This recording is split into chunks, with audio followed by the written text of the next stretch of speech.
All right, welcome everyone. I'm just going to say a few words of greeting here and point out to you that this is a first of a kind event in many respects. It's one of the first times, maybe the first time, where all of us from the system are coming together, both as full-time and voluntary faculty, and learning about how to be more effective teachers. And that's a first in its own right as well in GI here. Teaching is maybe the most important thing that we do on a day-to-day basis. Sure, we see patients, and that's very important. Some of us do research, but I happen to believe that there's nothing more important that we do than teach the next generation of gastroenterologists. So I'm very grateful to Brijen Shah, who conceived of this program and pulled it all together. And of course, you'll notice from the terrific faculty that we have here that we're blessed with a wealth of really excellent teachers in the clinic and in endoscopy. For example, I think David Sacker is going to be teaching Jerry Way how to do endoscopy. No? How to teach it. Well, he is a master educator. We'll see. Anyhow, I'll cut the comment short, but with a note of great appreciation for Brijen and for all the faculty who are participating in this Teaching the Teacher event. We'll get it going now. So thanks to Brijen. Thank you very much for that nice introduction. And I'm really excited that so many people came. We didn't know what we were going to expect, but it's really exciting to see people from all over. I think that if our fellows knew that you were taking this much time to take time out of your lives to do something that makes their experience better, I think they would be really moved and touched too. And I think one of the reasons why we're all doing what we do is because teaching is a core part of our job and what we really love and value. So I hope that this evening provides some useful information. I by no means am not here to tell you how to do this because I don't know how to do it all. But we kind of organized the program in three parts. One, to give you some updates about GI fellowship training. So for those of you that don't live and breathe education, there's a lot of stuff that's changed probably since you trained as a fellow, and I think understanding what that is from a national perspective will help you understand how to become a more effective and better teacher. And then we're going to spend the bulk of the time really thinking about how do we become better teachers around endoscopy. And then lastly, how do we become better, more effective, and more engaging teachers in the clinic and at the bedside. So you guys have already seen the agenda. Lots of wonderful people are going to take part in this, and you can see who those folks are. And all the material that's electronic, we're going to make available to you at the end, so you can look at it, download it, print it out to use how you see fit. And the things we tried to hand out to you, I'm going to go over in a moment, but they're really meant to be practical tools that you can take back with you. So really my goals for the evening are, one, for you to appreciate the changes in training. Two, through those topics that I mentioned, to provide you tips with how to be a better teacher, all with the eye towards and in the context of how do we also get better assessment. And you'll see why assessment has become more important now than in the past. And through that, we'll familiarize you with some assessment tools that maybe some of you are currently using in your programs, or maybe you've seen and would like to try to employ, and we really encourage that. And so we're going to talk about what those tools are, and then a chance for you to meet one another and network with one another. There's a few things. So the first page is an evaluation. So please tonight, before you leave, fill this out, drop it off in the corner. It'd be very helpful for us to know, one, what you thought of the program, but two, to get your ideas about other faculty development topics that we can think about doing and putting into either grand rounds or doing events like this. The rest of the material we'll go through as the evening goes on. One is just a resource guide of websites to help you with your teaching, some of which we're going to talk about over the course of the evening. You have an example of some new tools in the GI curriculum, which I'll go over in a moment. At the very end, you have copies of 2 validated endoscopic assessment tools that Dr. Way and Dr. DeMeo will talk about in a moment. So with that, I'm going to turn our attention very quickly to updates in GI fellowship training. So there's a few big things that you need to know about. So number one, we are a 3-year fellowship. I think many of you know that, although some of you trained at a time when it was a 2-year fellowship. That's not going to change. That was definitely part of the prior system. The older way we used to do things was very much based on faculty assessment. So it was people sitting around a table, sitting around a room together and saying, is this person progressing? Are they not? But the metrics of what that weren't so clear. It was kind of like you knew when they were good and you knew when they were bad, but we didn't really consciously think about what that meant. And this was true in all of graduate medical education, not just GI fellowship. It was true in residencies. It was true in other fellowships. And it was a very knowledge and procedure-based training program. So you had metrics for how many things you had to do by the time you were done, and then you sat for a high-stakes exam, which was the board exam. If those two things worked, you moved on. We realized that in graduate medical education, that mantra or that mentality was really failing the healthcare system, because there's a lot more competencies and skills that one needs in order to really function in our healthcare system today. And programs used to only be assessed about every 3 to 5 years. And so they would get a visit from the ACGME, which is the accrediting body. They'd come visit us as a program, and they would give us they'd say, yay, nay, here's what you can do better, and then they would leave us alone, hopefully, for 5 years. So the new things that have changed, in a sort of at the 30,000-foot view, are that we have to use milestones, which I'm going to explain to you what those are, but basically very descriptive language that encompasses all the knowledge, attitudes, and skills that we want fellows to graduate with. And this is not only for fellows, but similar types of things are being used in residencies. These milestones get reported by the program every 6 months on every fellow in an anonymous way. And the fellows obviously see this data, but this goes up to the ACGME. So they want to see how our fellows are progressing against everyone else in the country. The language in these milestones, as we'll talk about, really describes the behavior and the things we want them to know, see, and do. In GI, the liver biopsy requirement has been removed, so that's no longer a requirement to graduate for fellowship. And there's a greater incorporation of things such as scholarship, which is defined fairly broadly, but that has classically been research, but it can include quality improvement or writing case reports. And then there's also increasing emphasis on quality and patient safety. So how are fellows engaged in doing things around quality and patient safety?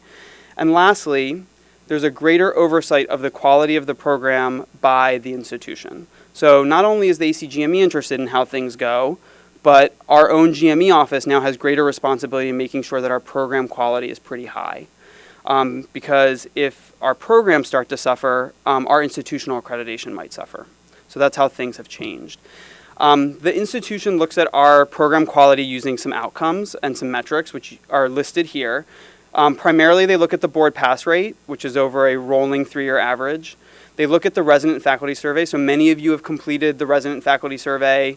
It asks you between 18 and 20 questions. We do this every year.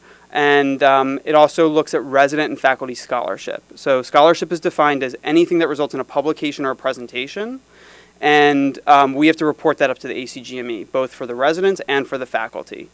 And the way that Dr. Lightman and Dr. Barnett and the GME office have kind of rolled this data up for Dean Charney has been to create a dashboard. And these are the things that go into the dashboard, and then they score our programs on a percentage of points. I share this information with you only so that you know that these are the different things that go into people looking at us and saying, you've got a great training program or you've got a training program with a problem. And teaching and feedback are a big piece of this, because if you've done these surveys, there's a lot of questions about, what's the quality of the teaching? Do the faculty care about my teaching and learning? Do I get feedback? Do I get evaluations? So there's a lot of elements of that, which is why we want to spend time on this part of what we do every day with our fellows. This is an example of what a milestone looks like. It is a generic milestone for all the 22 specialties within internal medicine. So these are not GI specific, these are for all of internal medicine, and you have to understand them within the context of your specialty. And how these are organized is it has the domain up here. So for patient care, this is being able to be a consultant. And it's a development trajectory, kind of based on Dreyfus, who wrote about becoming, a novice, competent, and becoming an expert. So you can be critically deficient in an area. So critical deficiency is, somebody who's unresponsive to questions or concerns of others when acting as a consultant, or unwilling to utilize consultant services when appropriate for patient care. All the way up to ready for unsupervised practice, which is where we want people to get by the time they finish. And then there's some language about what's an aspirational person. So this is somebody who's been in practice 5 or 10 years, is quite good at their craft. But it lets people know where we kind of want them to be, even once they go into practice. And we sort of figure out through evaluations and through clinical competency committees, which is a group of people who gets together to look at all the data to determine where along this trajectory the fellows are. So that's the generic stuff that we have to do for the ACGME. So within GI, the 4 specialty societies got together and said, there's a big problem. The generic language isn't going to work for the everyday clinician educator, right? I can't give you some blanket language and you have to sort of figure out what does that mean for a gastroenterologist. So the other way to think about that is something called an EPA. So it stands for Entrustable Professional Activity. So it's basically like if I polled another physician that's not a gastroenterologist, or I took a patient and I said, tell me, what does a GI doctor do? What's their scope of practice? What should they do? It breaks down what they do into tasks that people understand, right? So we do endoscopy, we perform colon cancer screening, we treat dyspepsia, we order medications for IBD. So these are like discrete tasks. And the reason why people like that way of thinking about things, it's very like workplace based. If I tell you, you need to, by the end of training, be able to perform a competent colonoscopy for colon cancer screening, you get what that means. Versus if I say you need to competently perform invasive procedures and interpret the results. I mean, you have to extrapolate what that means for your field. So this is one reason why the 4 GI societies moved to creating a set of EPAs for the profession. The other reason is because people used to always create a curriculum, and they were like, here's your curriculum for what you need to learn. The problem with the curricula are that they are defined based solely on knowledge, and they don't really look at what the health system needs. So about 5 or 6 years ago, medical educators started saying, we really need to look and see what does our system need and require of our physicians, and build the learning backwards. So what are the competencies they need, what are the pieces of knowledge they need, and then make sure that we provide those experiences in training so that they can go out and do those things. That's really a big push of what MedPAC, who's part of, they're sort of deemed through CMS to be involved in GME as well as many other things. They're looking at in terms of program quality. GME nationally as a budget item is over a $9 billion budget item. It has faced a lot of scrutiny in the last 3 or 4 years in Congress. People are looking to find ways to cut the budget, and they think that the program quality nationally is suffering. So this is why a lot of attention has been paid to this in the last couple of years. So I told you a little about EPAs. When you read these, and I'm going to go through an example of one, you'll see things about the knowledge, attitudes, and skills you need. They should be acquired through training and recognizable. They should be things you can measure and observe. So these are things that you can assess. And finally, when you look at the EPAs together, they constitute the profession. So when you read them all together, you should say, yeah, that's what a gastroenterologist does. So here are the list of the EPAs. Actually, we had 5 GI societies that came together. I apologize to the folks in motility who I forgot. And these are all the people from across the country who came together to do this. Many of you will recognize lots of those names. And the EPAs were divided up by topic using the expertise of the folks in the specialties. So like ASGE did the endoscopy and the biliary and the pancreas ones. ANMS did the functional bowel disorders, motility, and GERD. The ACG and AGA collaborated on some of the other ones that kind of cut across a lot of different practices. So we used the existing GI core curriculum. We looked at what people do every day in practice. And then we integrated things like radiology, path, quality, practice management, and special populations into all of that. So when you read these, that's what you'll sort of see encompassed into that. And how these work, and if you want to see a copy of one, the total list is on this paper. So there's the 13 EPAs are listed there for you with a brief description of what the EPA covers. And then if you actually want to see an EPA, I photocopied for you the endoscopy EPA, since we're going to spend a lot of time talking about endoscopy. That's what's on the blue page. And it starts with the EPA title, followed by what the description of the EPA is. And then the bullet points are broken up in terms of knowledge. So what do you need to know? What are the skills?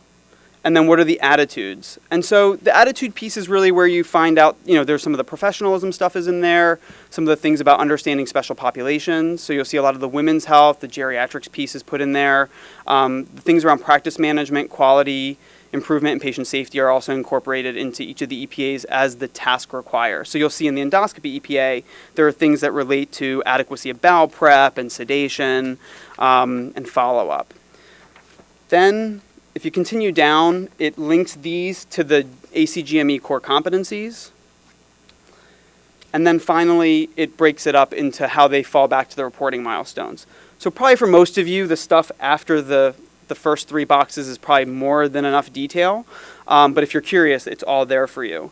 And then it also talks about ways that we can evaluate these based on the tools that exist in the literature. So when you hear from your program directors that we want you to use this tool or the other, usually it's informed by things like this that say, we know that they work. And the other thing I say, since I see we have lots of our PEDS folks here, a lot of the reason why we chose this was because PEDS had already created some EPAs within their fellowship and their residency, and it worked really well for them. So we asked folks from Nash Began to come and consult on when we were putting these together. So I think that it's nice that there's some synergy between the different GI societies in that regard. The last piece is we wrote about implications for the trainee. In a perfect world where we didn't have to worry about documentation and regulation, once somebody has achieved the ability to do a task, we should stop having to supervise them. So, in theory, if I know that a fellow can take a history and do a physical exam and write a note and a plan in the clinic, in a perfect world, I wouldn't have to sit there and go back and supervise them. But that's not how things work. So we do realize that people, as they grow, need to be able to have some graded responsibility so that when they show up on day one of their job, they're not just left totally alone. They've had some independence as they grow. So in each of these EPAs, we tried to create language that would give ideas for entrustment. A lot of that's around teaching or being a supervisor or being a more senior fellow, teaching a more junior fellow with supervision. Those are different ways that happens. If you want to see all of these electronically, just go to this website. All of this documentation, all of these are downloadable. You can modify them. They're PDF documents with fillable forms. You can convert them into Word documents and use them for your own fellowship. There's a list of the EPAs. So what should you do with this information? So number one, if you work in a particular area, you do mostly outpatient, you do motility, you do IBD, read the EPA at least for your area. Why? Because it will tell you what you need to teach. It should also tell you what skills you should be watching for when you're taking care of patients with that fellow in that arena. And then think about how you can incorporate some assessment. If you're going to give a talk this year, so if you're going to give a fellows conference or you're going to give a talk where there's going to be trainees, go back to this document to see what should inform your talk so you can know what people need to learn. And lastly, you can use this to help stimulate further reading in your learners. So if you sit down with a fellow, I envision that maybe what we'll do one day on our IBD service is to sit down with our fellows and have them look at this at the beginning of their IBD rotation and say, tell me, what areas of the knowledge part do you feel comfortable with? What areas do we need to work on? And then I, as the attending, can say, here's places you can go to read to further your knowledge in that area. Those are ways that you can hopefully use this tool. And then lastly, just my plea for more ongoing and specific feedback to people. It's not the focus of what we're going to talk about tonight in total, but we can in the future. The EPA language and the milestones help to give you the language if you have a hard time coming up with that. So I really like it. Like, we've used the language within the professionalism milestone to help us sit down and give some feedback around professionalism with some of our fellows. And it just makes it easier because it says, look, this is what we expect of you, and here's what we heard. The two are sort of a disconnect. You're kind of here, I need you to get here. How can we get you from point A to point B in this area? And if you're on your CCC, continue to participate. If you're not, the CCCs at each of these programs rely on your observations and your honest and candid feedback to help do the work of making our fellows better and ready for when they leave so that they're fantastic physicians. So that's all I have to say. Any questions for me? All right. Either I've bored you or I've confused you. But in any case, I'm here if you have questions. I'm going to turn it over to Dr. Way and Dr. DeMeo. I think Chris is going to speak first on upper endoscopy, and then Dr. Way will speak about colonoscopy. I want to thank Brijen for not only putting this together, but for inviting me to participate. This is a topic that is very dear to me, and it is something that I've had to think about a lot over the years. I'm fortunate in that I get my own fellow for a whole year to teach and train advanced endoscopy to, but the trickle down to that is that you really think about how to break down doing an endoscopy and how to sort of impart that knowledge onto your trainees. So I've been fortunate to be able to sort of work with fellows at every level, including the ASGE's first year fellows course, where you really have fresh first-year fellows with animal models, and you're teaching them the very, very basics of how to do endoscopy. So with that, My objectives tonight are to discuss tips on how to effectively teach diagnostic and therapeutic upper endoscopy to GI trainees. However, the goal of this talk is not to focus on how to do an EGD, but how to teach the fundamentals of performing endoscopy in order to help create a foundation for the fellow to build upon. So this is sort of the pathway to becoming a gastroenterologist and an endoscopist. We go through all these years of schooling, we go through all these years of training, residency, and we learn how to take care of patients, interact with patients, and then day one, a scope is put in your hand and you're told, do it. And oftentimes this is what ends up happening. It's really a completely new skill, it's a completely new area that we're not used to. I mean, we're just not used to. So how do we impart this knowledge onto our fellows? So the things I'm going to focus on are discussing scoping, the scopes and equipment, how to maneuver the scope, teaching how to position lesions and executing maneuvers, and then also the pre and post procedural aspects that are just as important as everything else. So we'll start with scope and equipment.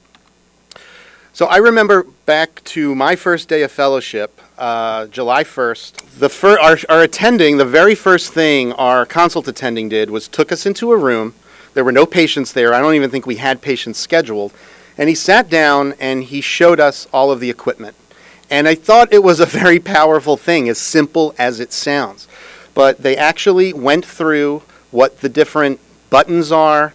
This is the light source. This is the processor. Sort of how things work, and went through each button just to at least hear it once. This is how you turn it on and off. This is how you adjust the brightness. This is what white balance is, and this is how you do it. It sounds very simple, but this is the basics that we need to start at. Same with understanding the anatomy of the scope. So again, when you have especially with July coming up, we're going to have new fellows. I think just to, as a simple reminder, just to go over these basics with them, that this is the umbilicus, this plugs into the scope, and then this is the handle of the scope, and it's important to go over the dials, the buttons, the biopsy valve, if it's a colonoscope, that there's a stiffness control, and then that there's a shaft with a light at the end. This is probably, of all the equipment things, I think this is one of the more important things to help our fellows understand, because understanding the insides of the scope really helps you understand how to troubleshoot when things don't go right. So again, and you'll have this material that you are free to use in teaching, but I think one of the most important things to help our fellows understand is that the suction channel, which is this green line here, is in continuity with the biopsy valve. So very simple concept. When you have a biopsy forceps or a snare through your accessory channel, you're not going to be able to suction anything up. It sounds simple, but these are important points to explain to the fellows.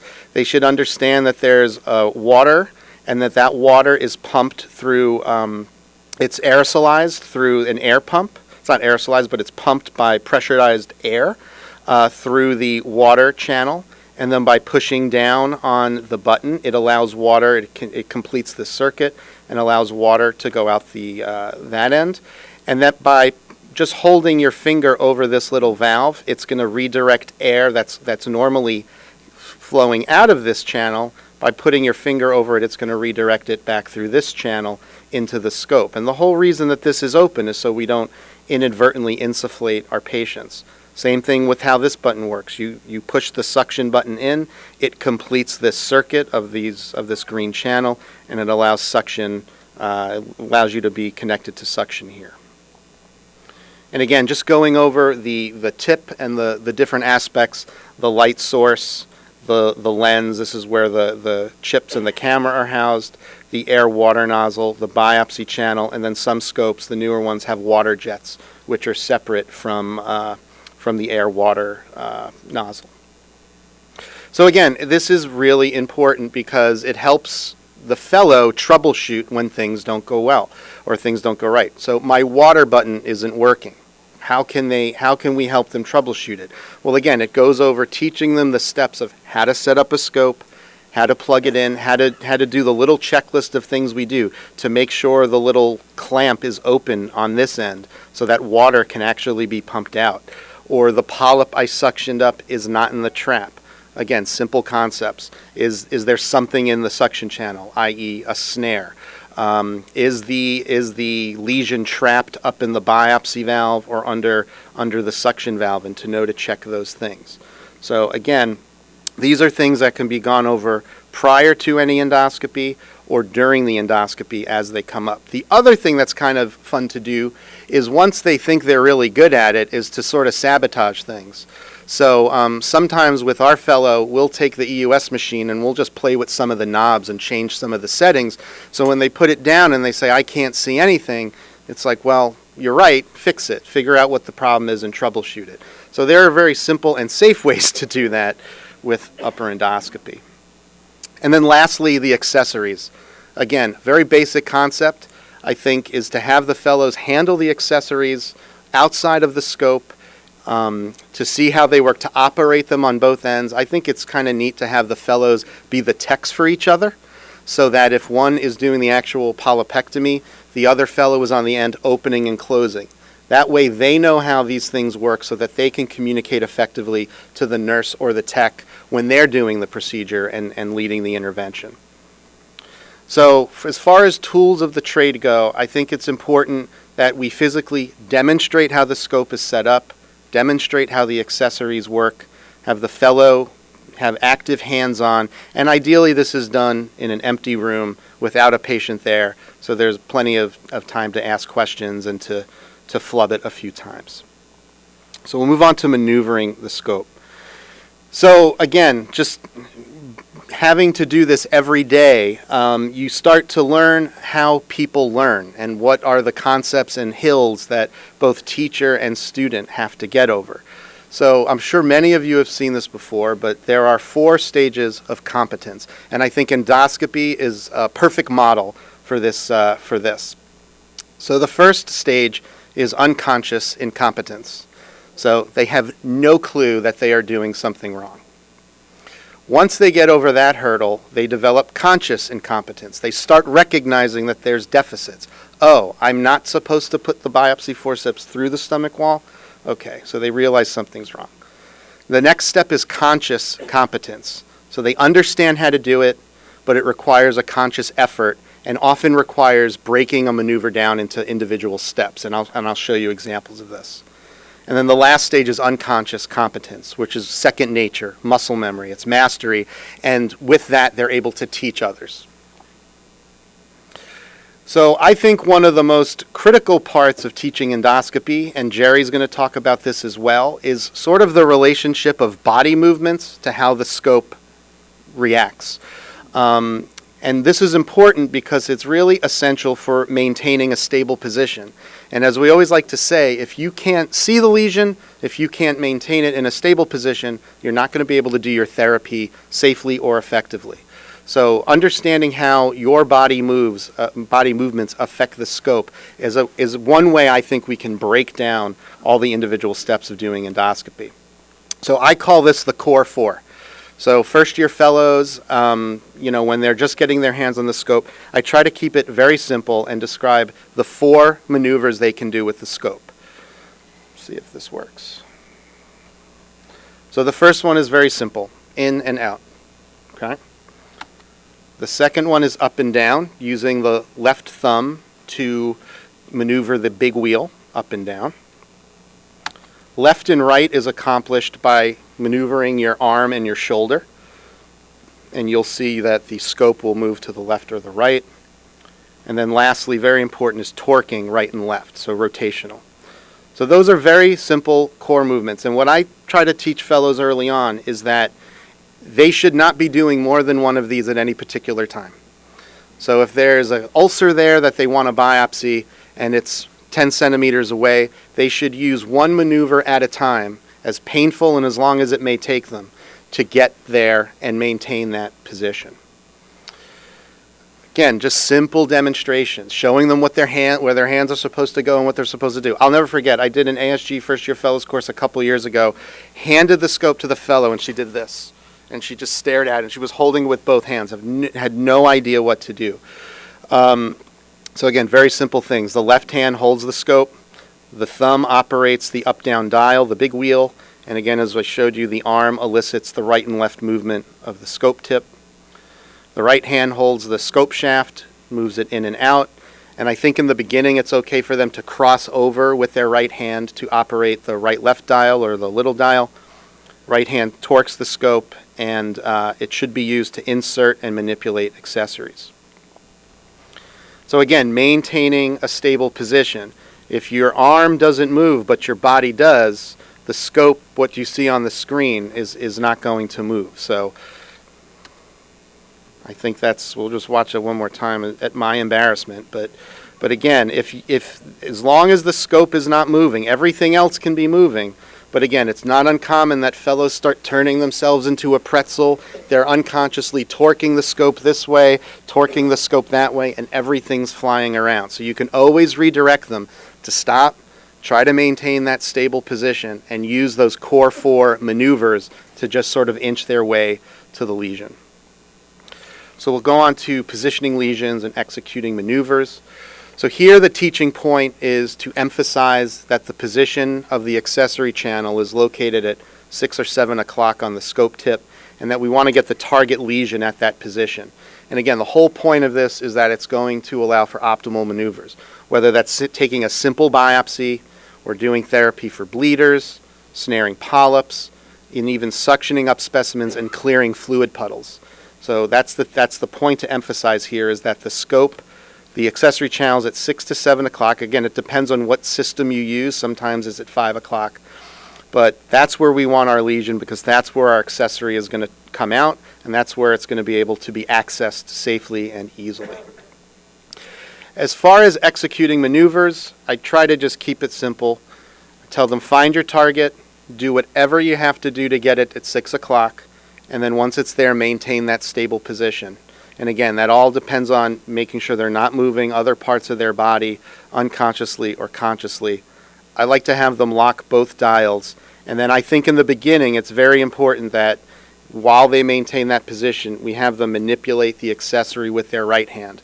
I think it's a really bad habit, and we see it all the time when there's an ulcer and the biopsy forceps is sticking out of the scope, that the fellow takes the scope and rams the whole thing as one big biopsy forceps. I think that's not teaching them the fine muscle, fine-tuning maneuvers that they need, because when they have a difficult polyp or a difficult bleeder later on, you're going to want it. They're going to need to have that muscle memory and that ability to do fine tuning. So again, I think it's good that they get used to doing things with their right hand as far as accessories.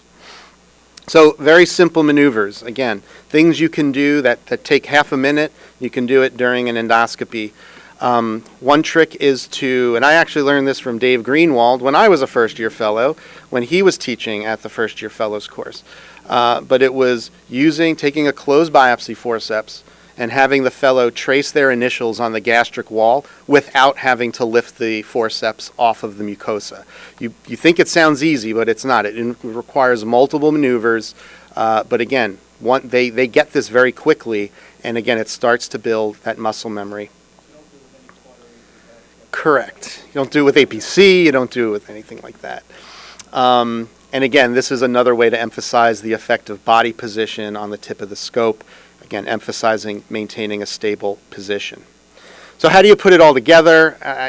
Graduated responsibility. So once they sort of get comfortable with the mechanics of the scope and those core 4 maneuvers, maybe you just start by having them biopsy the gastric body. Sounds easy, right? So have them biopsy that. Once they get comfortable with that, you can say, all right, let's target a specific fold. Let's go after that fold. So now they have to use, again, a little bit more skill. Next will be biopsying or doing therapy on a lesion. So biopsying specifically the edge of the ulcer, and then maybe the center of an ulcer, and then graduating to therapy, applying the gold probe at the visible vessel in a particular ulcer. So again, the 4 stages of competence. They start off unconsciously incompetent.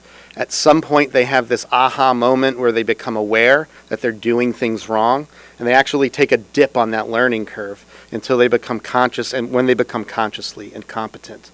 Following this, this is the steepest part of the curve. This is where change occurs. This is where learning occurs until they become consciously competent. So now they know not only what they're doing is wrong, but what they're doing is right, and they can break it down into those individual maneuvers. And then the last step is unconscious competence. It's second nature to them. They've mastered the maneuver and can now go on to teach it to others. Lastly, I'll just end on sort of understanding yourself as a teacher and recognizing your own weaknesses. I came across this. I thought this was pretty interesting. It's the Dunning-Kruger effect, which is a cognitive bias where an unskilled individuals mistakenly assess their ability to be much higher than accurate. And these were Dunning and Kruger were two Cornell psychologists who came up with this theory when they know there was a story in the paper about this bank robber who took lemon juice, knowing that it is part of invisible ink. And he rubbed the lemon juice all over his face and went and robbed a bank, thinking that no one would be able to recognize his facial features. Obviously, it didn't work. So I think not only for the trainees, but also for ourselves, I think we have to understand what our own lack of skill is. And you know, it's kind of interesting. Incompetent people will fail to recognize their own lack of skill. They'll fail to recognize genuine skill in others or the extremity of their own inadequacy. And they'll fail to recognize or acknowledge their previous lack of skill if they were exposed to training for that skill before. So again, I think it's kind of neat to talk about learning theory to understand how we teach, we think, and our trainees teach and think. So how do we assess competency in endoscopy? So this is in the packet. This is the ASGE ACE tool, Assessment of Competency in Endoscopy. This takes 10 seconds to fill out. It's 8 questions. And you can see it goes over a very, very standardized, very simple scoring sheet, assessing the fellow's knowledge of the procedure, did they recognize and manage discomfort? So specifically, what is the furthest landmark without any hands-on assistance? What was their ability to do scope tip control, advancement techniques? Can they adequately visualize mucosa, etc.? So you can read this, and then at the end there's an overall assessment regarding their overall hands-on skills and overall cognitive skills as part of the endoscopy. The last few slides, just things outside of scoping. What else can we demonstrate to them? And Brijen sort of touched on this. So we have to make sure they understand the indication for the procedure. I think it's very important that they witness us doing an informed consent, so that they know all of the critical components of that. We can discuss patient positioning. And then preparation. You know, if you're doing a bleeder case, let's have all the equipment ready to go. Let's have it all out. Let's anticipate so that we're not wasting time during the procedure getting everything set up, trying to be efficient, and of course being familiar with the anticipated accessories. Post-procedure, documentation. This is major in many ways, obviously medical legally, but also just being accurate and being able to effectively communicate your findings to the referring doctor or to your colleagues. And we can spend a whole hour talking about that. I think it's interesting to demonstrate to our fellows how to discuss results with patients, how to break bad news, cancer diagnoses, complication diagnoses, and then also formulating a follow-up plan. Lastly, communication. They're going to model our behavior with how we communicate with the nurses, the techs, and anesthesia. So again, that's another important aspect. So beyond the scope, I think our trainees will model their behavior based on that of their teacher. I still remember things I saw my teachers do during fellowship. Some of them are sitting in the front row. Demonstration of non-technical aspects of endoscopy will have long-lasting effects. So just to summarize the key points, very simple. Review equipment and do a hands-on review. Talk about those 4 core body movements and maintaining stable position. Want to emphasize getting the target lesion to 6 o'clock. I like to emphasize using the right hand for accessories, and then also modeling patient-staff interaction and communication. So, thank you. My task is to talk to you about how we go about teaching colonoscopy to GI fellows. Actually, I think that there's a big difference between what you teach and how you teach. The what you teach is relatively easy. The how you teach may be a more difficult subject. And I think that we have to tell the fellows when they're beginning off that colonoscopy is a completely different mindset than endoscopy. In endoscopy, you push the scope in the esophagus, you push in the stomach, you push in the duodenum, and when you're all finished, you pull back. Colonoscopy is completely different, and I think that we have to tell the fellows that the techniques for the two are vastly different. Sure, holding the scope is the same, putting accessories in is the same, but the way you do it is different. And in endoscopy, you don't have to be concerned about a three-dimensional model. When you do the stomach, it's really fairly straightforward. You can see everywhere you want to go, and it's right ahead of you. In colonoscopy, it's really in 3 dimensions, and this is something that we have to impart to the fellows. But as Chris said, the options for colonoscopy are limited. This is all you can do. Whether you're Jerry Way or whether you're a first-year fellow, this is all they can do. There's nothing else you can do.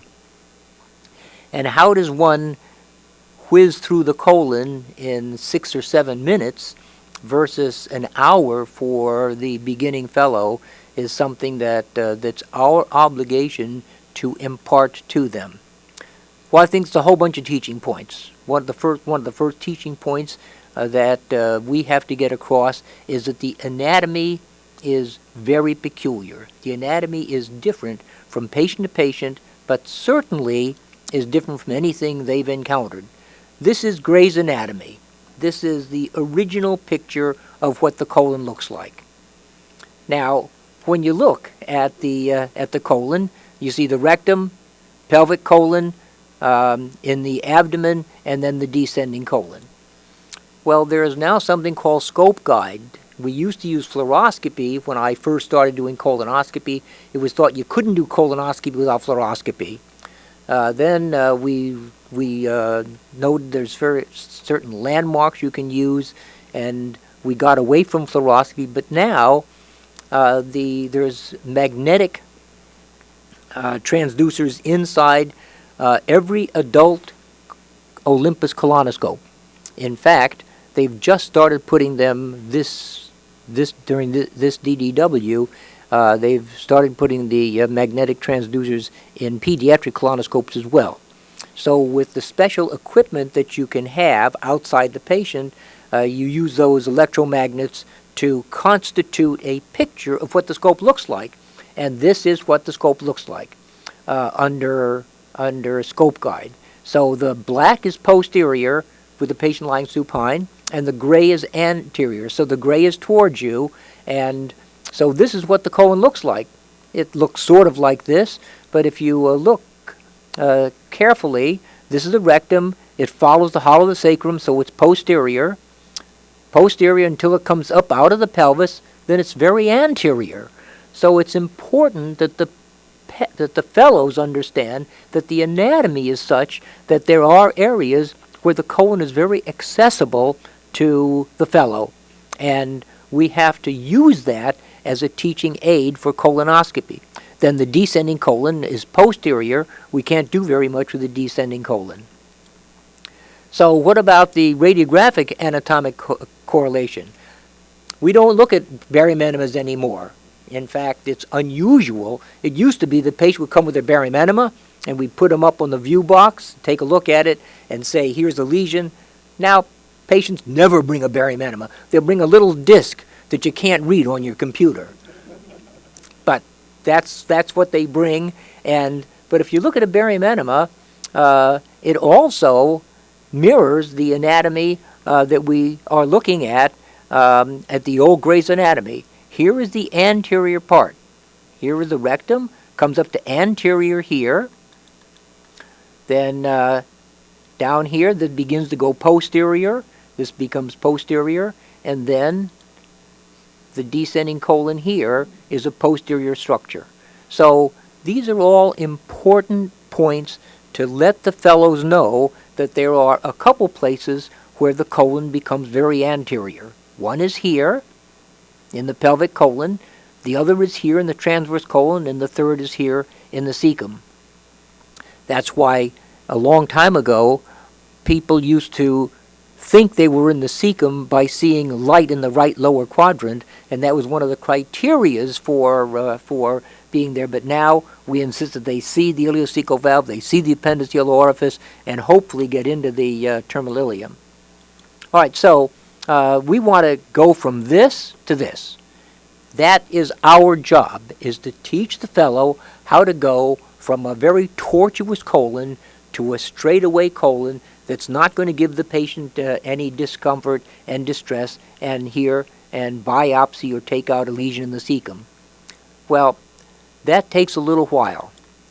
But the fact is that we have to talk about not only anatomy, talk about air. You hear lots of stories about air. As far as I'm concerned, give as much air as you want. But I hear other people say, give minimal air going through the colon. And I think it doesn't make any difference. You put the air in and it goes in the colon, and the colon gets distended anyway. I've recently read an article in Digestive Endoscopy using water endoscopy, and I have to tell you that I think it's the way to go. We can talk about that later. But I think Chris talked to you about torque. I think the right hand does most of the work, not only in upper endoscopy, but also in colonoscopy. It allows you to push and pull and do torque. And for torque, we change directions. But we have to tell the fellow that if you torque a scope like this, it doesn't do very much. But if you turn the dial and torque the scope, then it does a lot. So you can go around the corner by using torque and dial controls at the same time. So you use your dial control going up and you torque to the right and you get around the corner. I think that we use torque to remove loops in the colon, to straighten the scope and turn the corners. But I think that Chris is absolutely right. Thumb on the big dial all the time, small dial with the right hand. But gravity. I had a guy come up to me at one of the courses I was doing, and he said afterward, Dr. Way, I'm a self-taught surgeon, and I do colonoscopy, but tell me, why doesn't gravity work in the colon? I said, what do you mean? He said, well, sometimes I see fluid, it's on the top, why doesn't it fall down? So I said to the self-taught surgeon, I take the scope and I rotate it around until it's the bottom and I leave it there. So he said, oh, thanks, Dr. Way. I mean, what am I going to tell this guy? Now, sedation. I think it's incumbent upon us as teachers to teach the full range of sedation. Here at Mount Sinai Hospital, you can't do a procedure without an anesthesiologist. I think that's bullshit. You can't tell the fellows to go out into the world and only use propofol. That the statistics are that there's only about 30% of physicians in the United States use propofol. 70% use conscious sedation. And I think it's very important to teach the fellows how to do conscious sedation. So when I do my teaching on Wednesday morning, I insist the fellows use conscious sedation, and I'm the only guy who teaches the fellows how to use conscious sedation. They have to learn before they finish, because not everybody in the world uses propofol. In fact, when our chief came down from Boston, he never used propofol. So it was the thing is that in New York, we have a different view on the world than everybody else. Maybe that's good, maybe it's bad. Okay, then we have to teach the important colonoscopy points. Scope handling, torque steering, how to keep the scope straight, that it will always tend to make a loop. But every advance creates a loop, and we have to talk about abdominal pressure and how to keep it straight. But loops are a part of colonoscopy. And I think the fellows have to realize that every time they put the scope in, they're going to make a loop, because the anatomy is such that loops happen. The scope guide will show you that not all loops are the same configuration. In the sigmoid colon, you can make a sigmoid loop, an alpha loop, reverse spiral. A long time ago, we used to talk about alpha loops. I haven't heard that term in a long time, except when I go to some places, the instructors say to the fellows, all right, now make an alpha loop. And I say, what, is he crazy? But That's ingrained in some people's colonoscopic memory, and I think that loops happen, but empirically we can take these loops out without needing a scope guide or without needing fluoroscopy. It's just learning how to do it. What about pulling back to decrease the loop? Well, we have to tell the fellows that you can pull back. If you keep pushing, instead of going forward, you can just make that bent cane effect right up to the diaphragm. Then if you keep pushing, you make a huge big loop and the scope will start to go forward. That's what usually happens with propofol. I see people push, and they never pull back. And what happens when they push? This is what happens when they push. They push it way up into the diaphragm, and then it starts to go forward because there's no place else for it to go. So under propofol, patients don't mind, but under conscious sedation, they'll let you know that that's probably not the way to go. So you have to pull back the shaft and straighten it every time you push it in. You have to pull back. But these are things we have to tell our fellows to keep the scope straight. So keeping the scope straight makes progress easier. It eliminates patient discomfort. It gives you the ability to use less medication and probably eliminates the risk of perforation. So the most important maneuver during colonoscopy is keep the scope straight. And the way to do that is to pull back the scope. I think it's not so difficult, but the fellows have to learn that they have to pull back the scope to keep the scope straight. I mean, it's something that we have to tell them. It's not inbred in the fellow. In fact, the fellows hate to pull the scope back from 60 centimeters to 30 centimeters in order for them to go further forward. But once you have that big loop in the scope, sometimes it's very difficult to keep pushing and go forward. So it's very important. It's counterintuitive that if you want to go further forward, you have to pull the scope back to straighten it before you go. Well, the thing is that why do we pull back with clockwise torque? We pull back with clockwise torque because this loop is a clockwise loop. If we pull back, and here's a cartoon of it, if you pull back with a clockwise torque, it locks that loop in and doesn't allow the tip to come back. If you pull it back with counterclockwise torque, it would go out, it would come back instead in the same way you put it in. So clockwise torque is important, but it's a concept that we have to imbue in our fellows in teaching colonoscopy. Okay, what about the pain? Well, pain is a frequent accompaniment of colonoscopy, and the pain comes from stretching the mesentery. When you take the mesentery and you stretch it up like this, you have a lot of pain.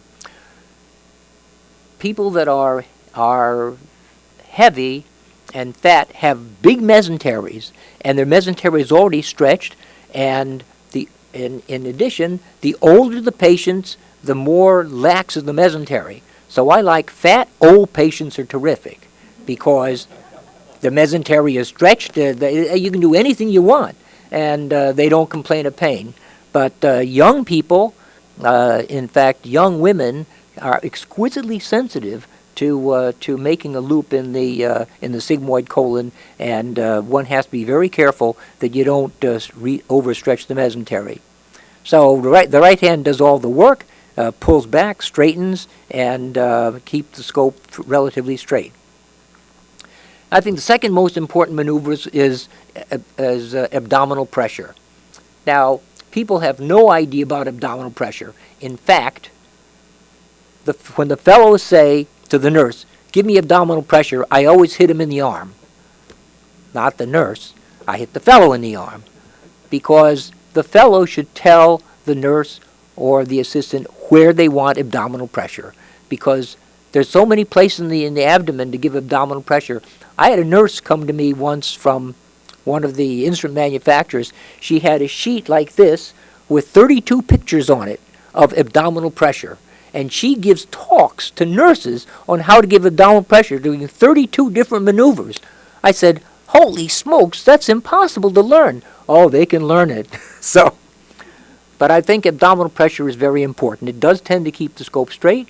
It may move the tip forward. And I think one of the things that the fellows never learn, and when I tell the fellows that you should have a 15-second limit on abdominal pressure.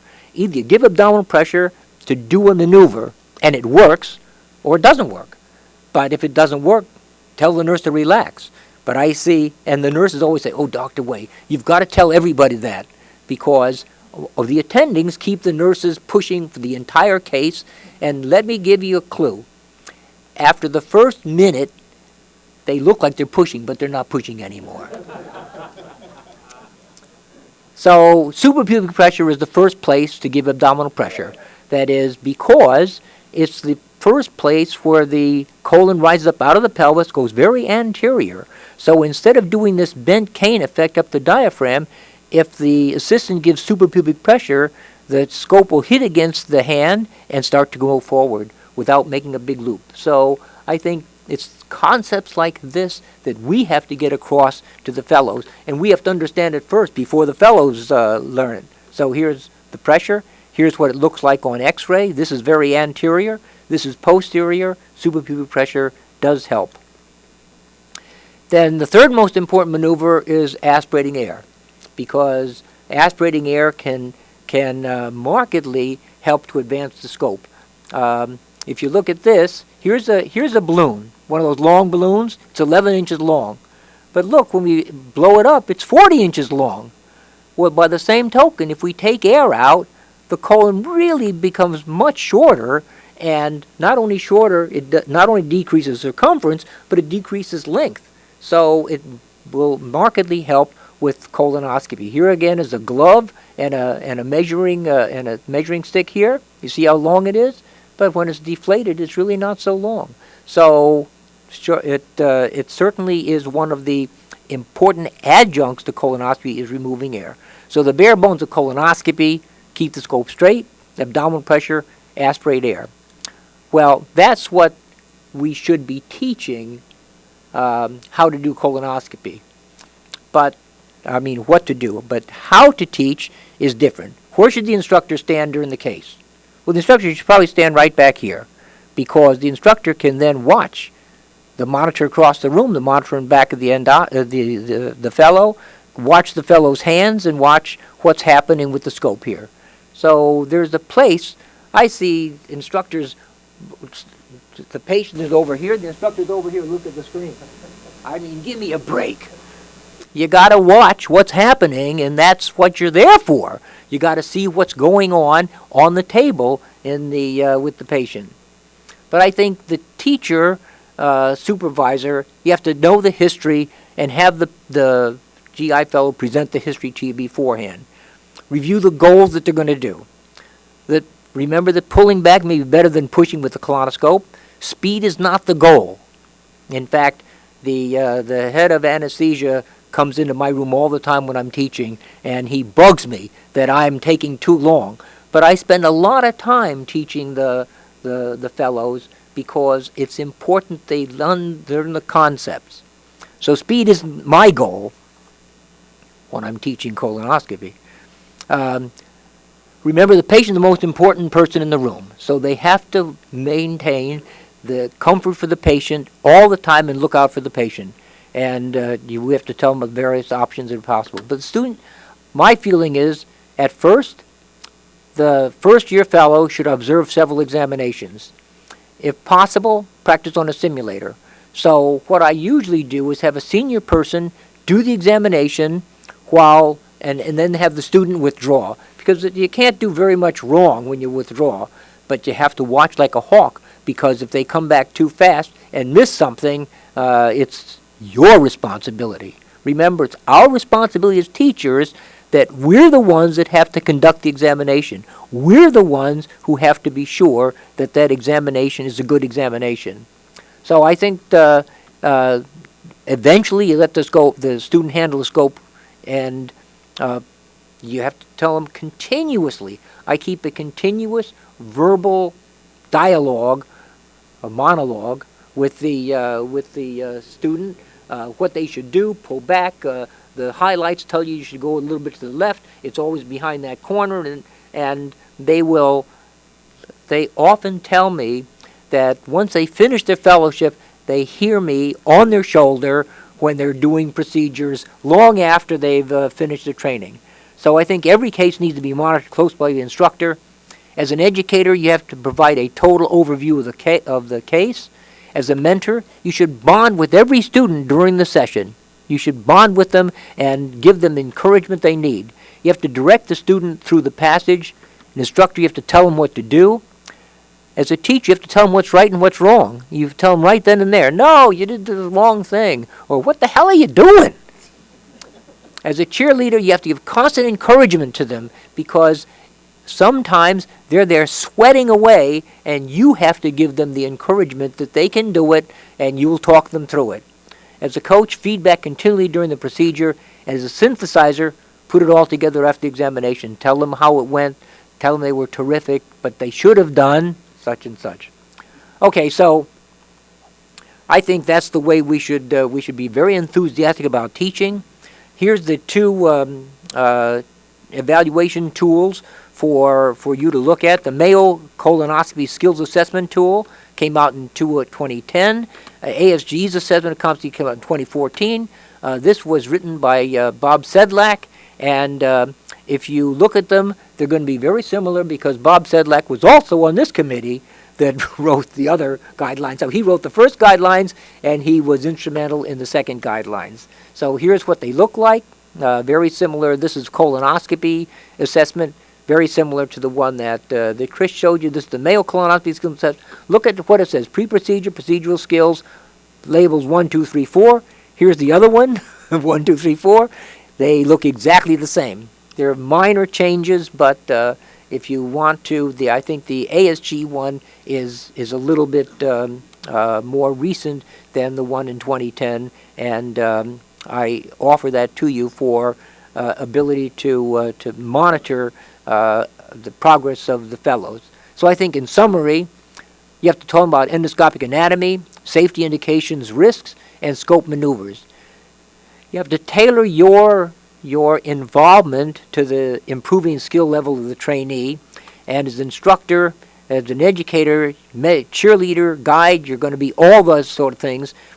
You're responsible for both training and the procedure itself. It's better if there's someone who's a great endoscopist in the room, but the best is someone passionate about teaching. Thank you. So we assembled a little panel of endoscopy folks that you can ask your questions of. So, question in the back. Yes. Yeah, so the question, correct me if I'm wrong, is your question is, when is it best to let them, how important is it that they use only the left hand, and at what point do they learn that, as opposed to using both hands? Oh, if you push the button, you can turn That the mic button. on. Okay, I think it's important. I tell them right off that the left thumb is on the big dial and never leaves the big dial. You never cross it over to use the small dial because you lose control of the big dial. And if they do that, I bend their thumb back. Other questions? I would disagree with that, actually. It's really hard for me because it's hard for me to disagree with Jerry, but I was actually trained at a different institution where I was slapped if I did that, actually, Jerry. This is trained by Mark Pacheco at Cornell, and I got a good shove in the shoulder whenever I sort of went like that. And actually, he was a big proponent of using the left hand to reach over to the small dial and saving the right hand just for torquing with and screen, pushing and controlling with the scope and also using. That goes to show how wrong some people can be.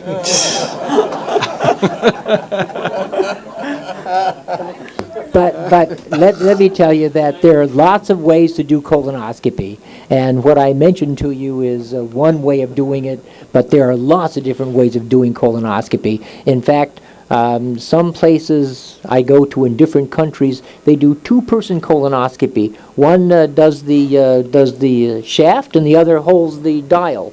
And it's quite incredible. They can even get through the colon. That's what happens. That's sort of the beauty of it, is that the fellows get exposed to all these different ways, and then they adapt those techniques that work for them into their own style. Any tips about that? Like if you have fellows who just have smaller hands, what do you tell them? go into liver. No,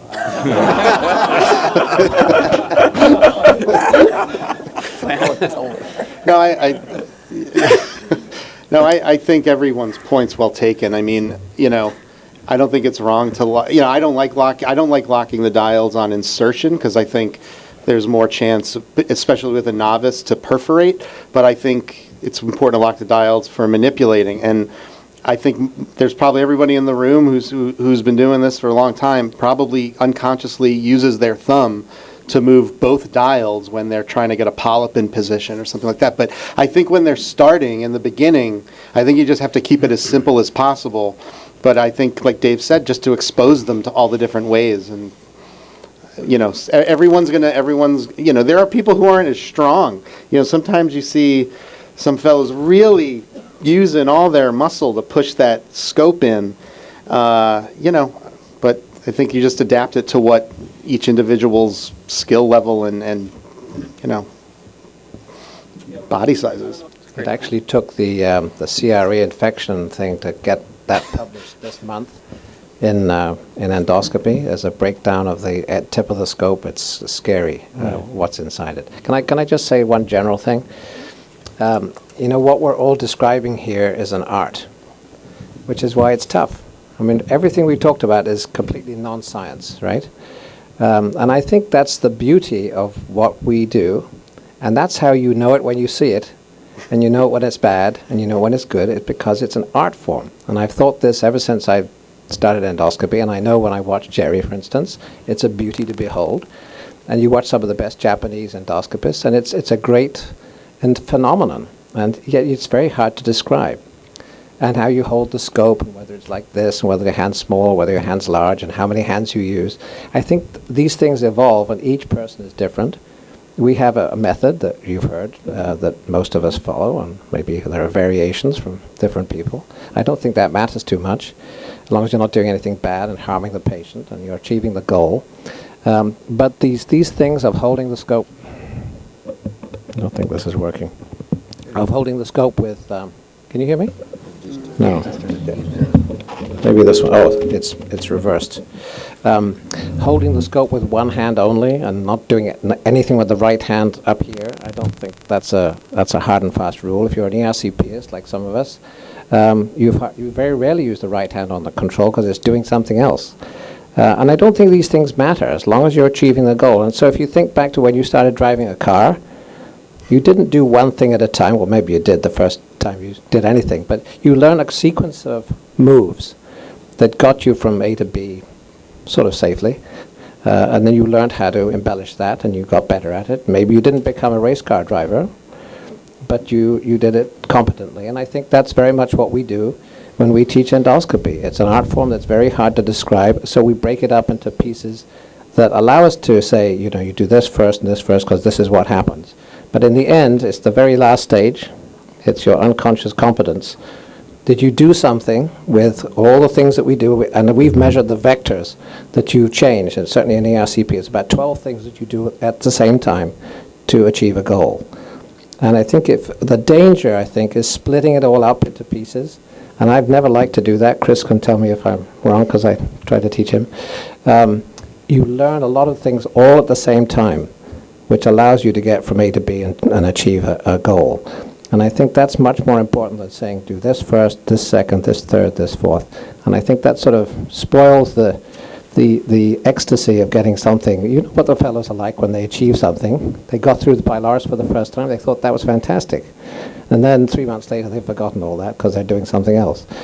So I think those aspects of teaching endoscopy and enjoying it are just as important as breaking it up into little pieces.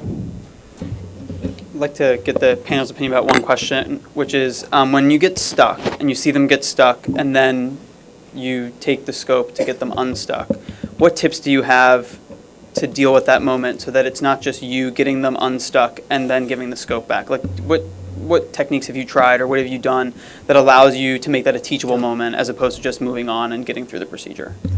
I think it's helpful that, as someone mentioned before, having an ongoing dialogue or monologue, as you put it, from the teacher. I think sometimes it's useful to let the apprentice do the monologue and say, what are you seeing? What are you thinking? What are you up against? Give me a circle line tour of what you're seeing. And sometimes that technique will work. And it's not working, what other repertoire do you have? And I think a lot of the previous discussion is really introducing repertoire. I think every master endoscopist does it differently. It's what works. Some things work and some things don't. But you need to have a repertoire. And I think that with the students or with the fellows, you let them try. You say, hey, it's not working. Why is it not working?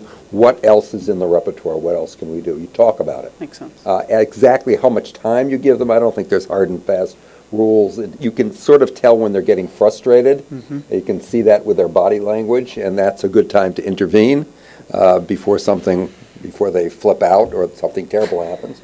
But I think there's no hard and fast rule of time. Yeah, the other thing I'd like to say is just, and Jerry, I think, kind of mentioned it, is make sure that they're not afraid to pull back. What I'll often do is, if they're frustrated, is tell them simply to pull back, and pull back a lot, and then go back in. And they learn that things change as you go back several times. Any other questions folks have for the panelists? There's another word or instruction to learn that: stop.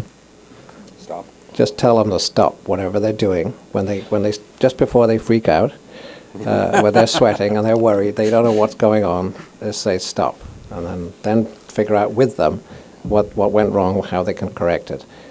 Because they often don't do that. They don't stop what they're doing. They just keep repeating it, and then you're trying to correct something that has already gone, beyond a point of not almost no return, but. Brijen, I don't know if you're going to get to it, but I think we're woefully deficient in the beginning and the end of an endoscopy. I don't think that we're great at getting informed consent. I think we frequently don't witness it at all. It's all done by the time we start. I don't think we're there when they talk to the family or to the patient afterwards or the follow-up. I think those ends of it have been woefully ignored. Maybe we need a lecture from legal on the informed consent. Because that's such a major, probably at least as important as the documentation, is the proper obtaining, and we don't do that. Right. So I think Dr. Kotler and I are going to talk a little bit about sort of tips about how do you do those teaching in those kinds of moments. But I agree. I mean, we're talking in our fellowship during orientation period of actually having fellows be witnessed for a certain number of EGD and colonoscopy consents as part of their orientation period, so that we know that our faculty have seen them do it, and then we can trust them to do it on their own. And sort of breaking up those pieces in a little bit more real way. So we say, we've watched you do it, we trust you, now go do it. Completely agree with you. One thing that the few times when I have more of a senior fellow with me, I will ask, what is it that you want me to watch you do during this procedure? What do you need help with? Because I know that you're going to get to the end, but what is it that you want feedback on during these next 30 minutes that I'm with you? And then I know what I'm watching for, as opposed to just kind of hanging out and hoping that nothing bad happens. I think it's also a simple thing just to set the expectation level up front. So, when dealing with a first-year fellow who, has had 30 colonoscopies or none, you can tell them, I don't expect you to complete this. If you do, great, and that's fantastic, and I think Jerry made a great point about being a cheerleader, but I think it's also to ease their mind a little bit and take that pressure off that, there's very low expectations here. For advanced endo, for something like ERCP, as David was saying, there's so many different technical maneuvers. For our curriculum, we've had to break it down into milestones. And, we always meet with our fellow every quarter and say, I know it's frustrating that you didn't get to do, the ampulectomy or whatever it is in your third week of fellowship, but you're not expected to learn that or to be proficient in that until the fourth quarter. For those first 3 months, again, there's all different ways. These are the things we're going to focus on and make sure you're proficient. And I think we can do the same thing with colonoscopy. And sometimes it's learning backwards. So as Jerry said, withdrawing is much easier than getting to the cecum. So I think telling them that up front is just a major pressure release for them, that they don't feel and also to say stop, to give them the permission to say, listen, if you don't feel comfortable, stop and tell me, rather than try to, tough your way through it and cause an adverse event. Peter, and then Jim, and then we're going to move on. I think it's very helpful also to emphasize how big a learning curve there is to doing endoscopy, and it's frequently helpful to tell them, I certainly, was my experience when I finished my fellowship compared to how I was 5 years later, after X thousand more cases, there's a tremendous difference. You continue to learn. I don't think that fellows are as good as they're going to be, and we need to emphasize how long the learning curve is to really feel comfortable doing this. I want to thank our panelists before we move on to the last part of our evening. Good.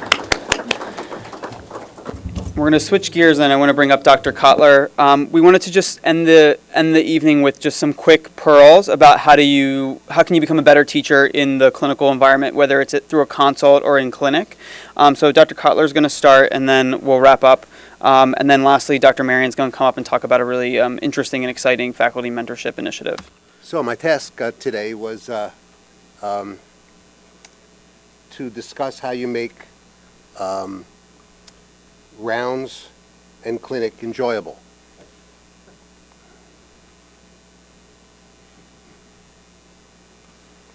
Well, the way you start, when you're an academician, the way you start anything is by doing a literature search. Well, I have to say that literature on GI consults is not very rich. But there are some papers, and I found one that I'd like to discuss. It was from UCSF, San Francisco General Hospital, published about 5 years ago. The authors start by saying that gatekeepers call lots of consults. They're not such great gatekeepers, especially GI consults. And that, in fact, the clinical details frequently are either inaccurate or absent. And there haven't been any real good, at least up until then, studies of quality of consults. So a study was designed at San Francisco General, prospective, cross-sectional, looking at inpatient consults. The fellow would get a consult and then prospectively evaluate 13 individual aspects of the requesting provider's knowledge as it pertains to the consultation. How do you have time for that? So the GI fellow then assessed 10 different individual aspects of the requester's patient documentation, like, is there a note in the chart? Or is it sitting from the written records, is it sitting in somebody's lab coat pocket? And then the completeness of the consultation was scored by one primary consultative attending physician, the physician on call, after a formal presentation and then an interview and an examination. How's that for great evidence-based medicine? So, they looked at 874 inpatient consultations, but they only evaluated 278. This was over a 23-month period at San Francisco General Hospital, which, if you look at calling consults between Monday and Friday, was just somewhat less than 2 consults a day. What kind of business is that, 2 consults a day? In any case, in a substantial proportion of cases, the healthcare providers really didn't understand what they were doing. They didn't understand what they were even asking about. It was mostly, would you come and scope? In another substantial number of consultations, pertinent information was missing from the chart. No note. A bleeder, no crit. So they did a multivariate analysis looking at the strongest predictors of what were a complete consultation, and it was whether the requesters knew something about the history, whether there was some documentation of the illness, whether there was a note.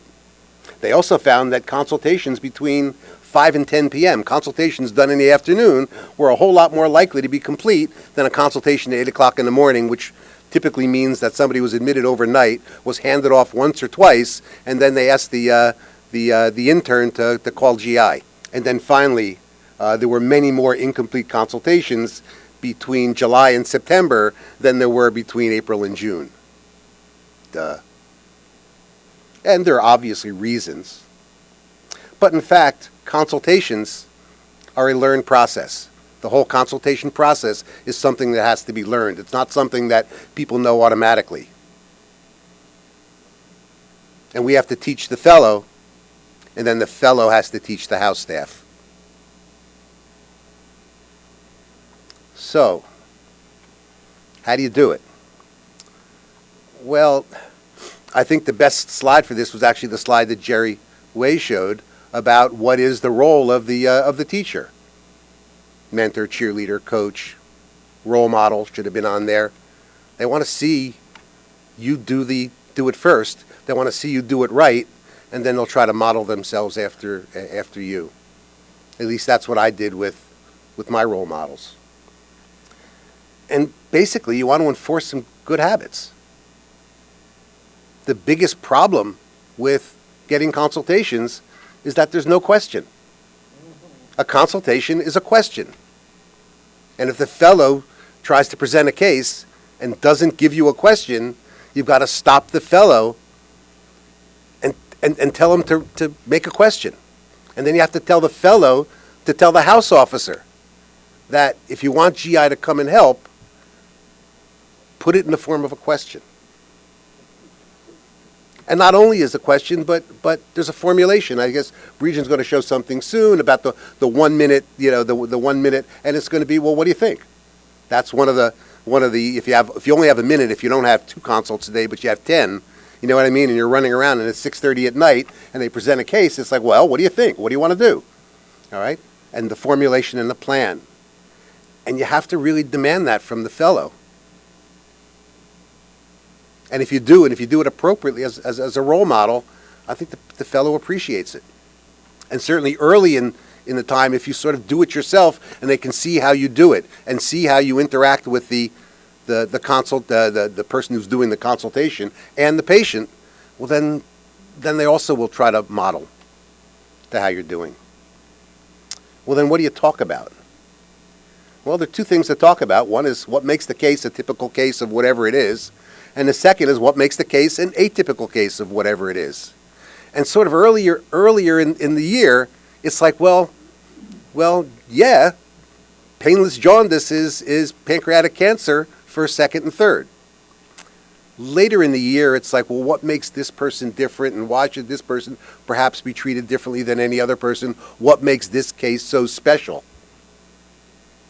Which is the kind of conference you want to hear, and not just some up-to-date of the overall topic. So once again, how do you do that? And you have to realize that there is a lot of heterogeneity. In the past, we would teach.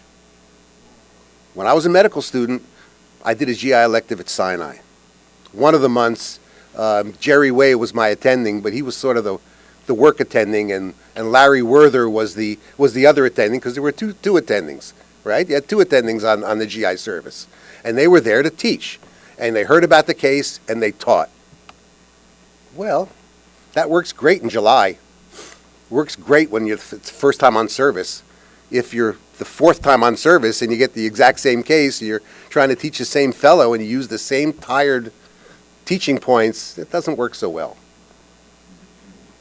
Sort of the lecture works better when you're teaching a medical student than it does when you're teaching a resident, than when you're teaching a first-year fellow, and certainly better than when you're teaching a senior fellow at the end of May, beginning of June. You have to teach them what they don't know.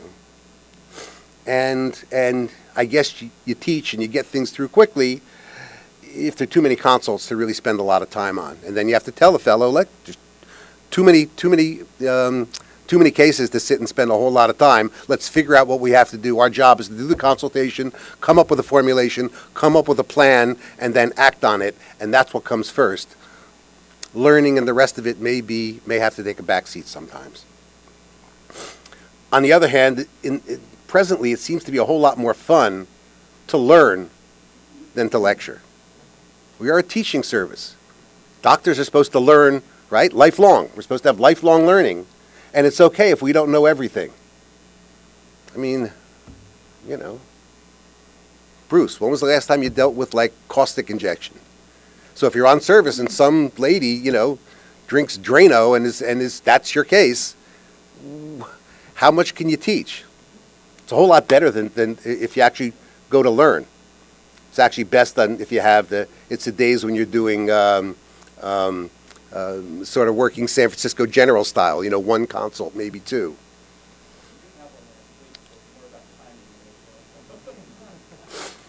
But what I found to be most helpful is to take what we've learned, take it as far as we can take it, ask and answer the questions as a group, until we find something that we can't answer anymore, and then we go to the literature. You know, there are enough computers around. Usually I have one person, the resident, on UpToDate. I have somebody else, like the medical student, on Google or PubMed, just to show that the medical student using the internet does a whole lot better than somebody trying to read UpToDate. And the one thing I wouldn't do is, when you get to a point where you don't know something, is to tell the medical student to read up on it tonight and report on it again tomorrow on rounds, because that never happens, right? Or if it does, it happens in the middle of a very busy day when you're dealing with patients other than, you know, what the medical student looked up.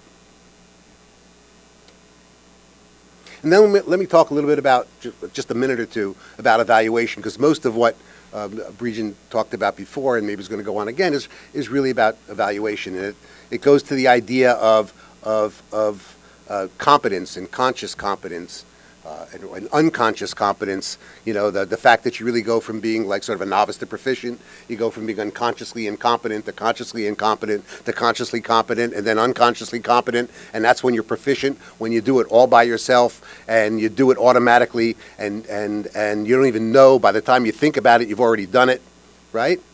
Right? It's like the worst way to be a teacher. The one thing that makes us feel best when we're on rounds, and it's the worst thing that you'd ever really want to hear, is to have the resident say, "How'd you know that?" Right? Because you just said it. You know, somebody starts talking about painless jaundice, and you say pancreatic cancer, and the medical student looks at you, "How'd you know?" That's not teaching. That's showing off. Teaching is to allow the student, resident, fellow to reach that themselves, and then pat them on the back. Okay, and then finally, in terms of what we have to evaluate, because we do have to evaluate. The first time I'm with a fellow or a resident, I sort of tell them what I want them to tell them. You know, pardon me for mentioning liver, but I just finished liver clinic this afternoon, and there's an educational blurb that you have to give to the patient when you see the patient for the first time. And the first time you tell them what you want them to say, and the second time you listen to see what they say. But you have to listen, just like you have to listen to the informed consent, or the delivering news, good or bad. You can't just sort of be in the room thinking about what you're going to do next. You actually have to listen. And if you listen and try to move back from being unconsciously competent to being more conscious, you see when the fellow's doing it right, and you see when the fellow's doing it wrong. And if you're actually listening, then you can, as soon as they're done, then you can give the feedback. Because you really have been in touch with what they're doing. And you can do that, well, when you're doing endoscopy, you can do that in a way that the fellow doesn't know you're doing it. Because if you're giving them a test, well, anybody can score well on a test. You know what I mean?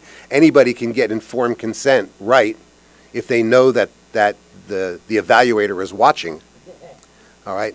But the point is that they have to be unconsciously competent, in which they do it right, whether you're watching or not, or whether they think you're watching or not. Just like while they're doing a procedure, they sort of feel Jerry out right off their right shoulder, right? Right? They want to know that somebody may possibly be listening. And then this is yours. Okay. Thank you. So I'm just going to make a couple quick, most of this stuff you can read, so I'm not going to go through, but I'm going to leave you with my 2 tips of what I like to do and what I think works in this environment. Number 1, try to use the micro skills of teaching. This is a model that came out of family medicine and internal medicine. It's basically, how do you hear a case and provide a teaching point and then feedback at the end. And you can do this with every case you hear or consult you hear. I'd say at the fellowship level, usually they present the case, and either, most of the time they can either present an assessment and then offer their plan, which is fine. For routine things or things they've seen before, you can ask them, what is it you want me to help you with during this case? So this is like your 10th case of GERD, but what is it that we can learn from this case? So have them identify that. That's actually a really important skill as an adult learner for them to be able to do that. The other thing I would say is when you use this model, it's very helpful. I think about it particularly in steps 2 and 3, to figure out how they're connecting the pieces of data. I would say that the times I've spent more time trying to, in my head, construct what's their mind map of how they connected the dots, I figure out where the lesions are. And often I pick up on things that the dot connecting is going not in the way that we want it to. So if you take time to do this, it's very, very helpful. It's really getting behind their clinical reasoning. The second thing, again, I'm going to leave all these slides for you to read, and we'll send them out. Given the amount of time. The second is feedback. I can't express to you enough about how important it is to give ongoing, constant feedback. Almost think of yourself as both a teacher but also a coach. And a coach in sports gives, metered daily feedback to the athletes so that they can get better at what they're doing. And really it has two purposes. One, tell them what they're doing well. And for our advanced learners, for things that they're doing well, it should give them the liberty to say, look, you do this well. You're achieving that point where this thing you're doing is almost becoming unconscious in the work that you do. But then you got to tell them what are the things that you're not doing so well and highlight the gap and tell them to work on it. Learners tend to keep gravitating to the stuff they do really well because they think that if they keep doing the stuff that that they do well, that it'll help their evaluation. But what it winds up doing is that they don't address the stuff that they do poorly. And we really want them to spend time on the stuff that they're weak at. Feedback sandwich, there's a lot of ways to give feedback. I think the way that works best is this ask, tell, ask model. You start by saying, how did it go? Tell me, how did that procedure go? How did that clinic visit go? How did the month go? They give you their assessment. You can then know, do they have any insight about how things really went? So was it a really bad month? And they're like, oh, it went great. I thought I did a really good job. You kind of know where you need to pitch your feedback and how to move forward. And certainly if this is an area that people want to spend more time on, we're happy to come up with another session to help with this. But that's my piece about that. And the last thing is questioning. If you think about when you want to use like a Socratic method type of teaching, there's fact-based questions, which a lot of us go to very quickly. What are the top 3 causes of chronic diarrhea? How do you interpret this? You really want to start to push your level of questioning. Why? Extend the case, change the parameters. Those are really what more sophisticated adult learners are looking for, and those are the kind of people we're teaching, especially as they get towards the end of their fellowship. So this slide is a way to help you think a little bit about that. And lastly, I gave you a copy. The very last thing is the mini CEX. So this is a tool that was developed by the ABIM, and it was a way to do assessment and do observation around a clinic or a consult visit. Yes, people have done this in its totality, and you can. I would say that any observation or any part of an encounter that you can watch is more than you not watching at all. So if all you have time for is to watch the history, if all you have time for is to go in and watch the counseling, like choosing a new medication or starting a new therapy, do it and then sit down and use this tool to just fill out the parts that were relevant and turn that in as something that your clinical competency committee can look at. It does not have to be extensive. And actually this form is already in New Innovations and available as a blanket evaluation that we can put in the system. But if you don't want to go into the computer and you want to do it on paper, I'm sure that all of our programs can provide paper forms and we'll take them and still use that as valuable input. But this is an easy tool to do this with. That's all I have to say. I want to turn it over to Jim and then Dr. Sacker before we conclude. Okay? Great. I will have us finished early, I promise. Thank you for your attention. This is about not how we're going to be teaching our fellows to do endoscopy, but it's how we're going to be continuing to mentor one another as faculty members, senior faculty members to junior faculty members. It's a new initiative with the Department of Medicine. Oh, where's my talk? That was right after mine, right here. Sorry about that. New initiative with the Department of Medicine to try to make Mount Sinai really a leader in mentoring. Now listen, the GI division is the Hall of Fame of mentoring. I'm sitting here with my mentor, David Sackar, Jerry Way, Bruce Sands mentors me to this day. We need to try to formalize this a little bit more, not destroy it by formalizing it, but try to bring it not just within the division, keeping it very siloed, but to see if we can extend it across the Department of Medicine and break down some of the barriers and enjoy the fruits of some of the resources throughout the Department of Medicine. Hopefully improve our retention of faculty and bring on more success for the division.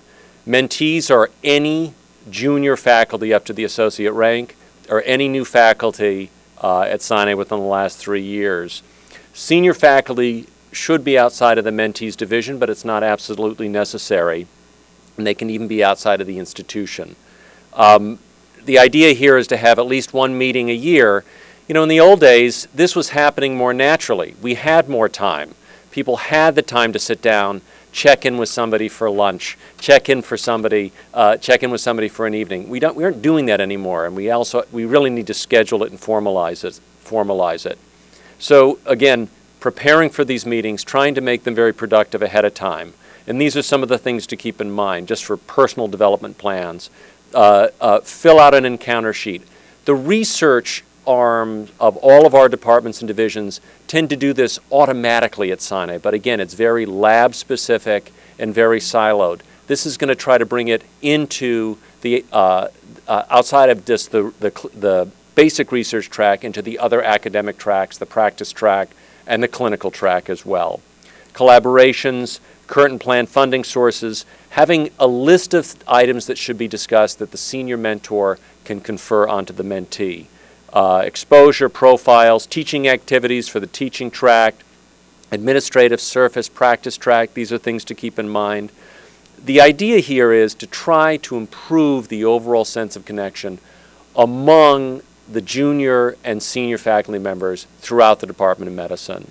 So the idea would be at least once a year, preferably twice, beforehand preparing the CV, getting ready for the meeting. Mentors, again, be available for meetings, be available for urgent situations. Keep that connection. The idea here is to genuinely try to connect. What is my role and why am I bringing this up now? I'm going to be reaching out to each and every one of you and to other members of the Department of Medicine to start the matching process. So I want you to start thinking about who would I like to match with? What senior faculty, which junior faculty member would I like to connect with? Maybe they're working on something in basic science that I think would apply to my clinical work. Maybe we can turn this mentoring relationship into something that could be a collaboration, or I could learn from or grow from. If we're going to make Mount Sinai a place where people really want to come and really want to stay, this is a critical piece because this is happening at many other academic centers automatically throughout the country. And I think Sinai should take a leadership role here. We have the substrate, so you'll be hearing more about this program going forward, and you'll be hearing from me. So think about it. I'm planting a seed, and thank you for your time. I hope I did. I wanted to conclude, actually, by going back to what David Greenwald said earlier near the beginning. I'm just exhilarated, and I find it exhilarating and heartwarming that sessions are now beginning on the issue of faculty development and focusing on the question of how to teach, because as Bruce said in the opening remarks, teaching is not only the most important thing we do here, but as a medical school we are unique in teaching people how to be doctors. Clinics and hospitals and other places treat people, and research laboratories and graduate schools and industrial laboratories do research, but only medical schools teach doctors how to be doctors. And I feel that there are, since you are asking, Bruce and Brijen, ideas for future sessions, I wanted to comment on what I think are 4 pillars of faculty development and teaching that could use some strengthening here. One you touched on as feedback, but I haven't seen enough corrective feedback going on in my 45 years here or something. There are about 4 faculty members already that I can remember within the last few years that when I was in clinic and they were fellows in the clinic, we actually had to take the time to sit down and do some corrective feedback as to where there were deficiencies in history, physical examination, case formulation, presentation, differential diagnosis, therapeutic plan. We are afraid to do that. I think we're afraid to sit down sometimes and tell people what they need to do better. So that's one thing I think we have to do. A second pillar that I think needs to be strengthened is feedback to faculty. The fellows are always asked to provide their evaluations of us and what they like and what they don't like. But I'd like to see more specific feedback from fellows' evaluations to us as faculty members. Some of you may remember the letters I used to send out as division chiefs summarizing for you what fellows' evaluations said, and I think we need that.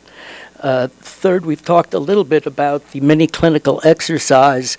It had been very formalized for quite a few years that every fellow every year had a bedside examination with observation from beginning to end, from introduction to history, physical exam, the whole bit, and then a discussion afterwards as to the formulation and the laboratory and what to do. And too often we can check off here on these evaluations, physical examination, not observed. Well, I don't think there's a place for that anymore. I think we have to formalize this thing of the regular bedside observed examination. I went through all of medical school 4 years without ever once having had a faculty member watch me do a history and physical. I had a 4th-year student do it for me when I was a 2nd-year or 3rd-year student. And finally, I think the 4th pillar that we can strengthen is helping our faculty with presentation skills. And when fellows and junior faculty present, I think either before they do a presentation or after they have done their presentation, we really ought to take them aside. It doesn't have to be in public, but we ought to take them aside and give them very specific and detailed advice. We do it a little bit when we do DDW previews or something. We say, well, I think the title should be a little this, or maybe you could do a little that, and it's 1 minute too long. But I think that a real session on the skills of presentation are key. Finally, I should just say, don't forget that we have an Institute for Medical Education. I'm an advanced member of that institute, and every so often, if you bother looking at your emails, you will see that the IME announces a faculty development workshop precisely on these issues: how to give feedback, how to observe at a bedside, how to critique a presentation and teach people how to do better public presentations and slides and posters and so forth and so on. Take advantage of that.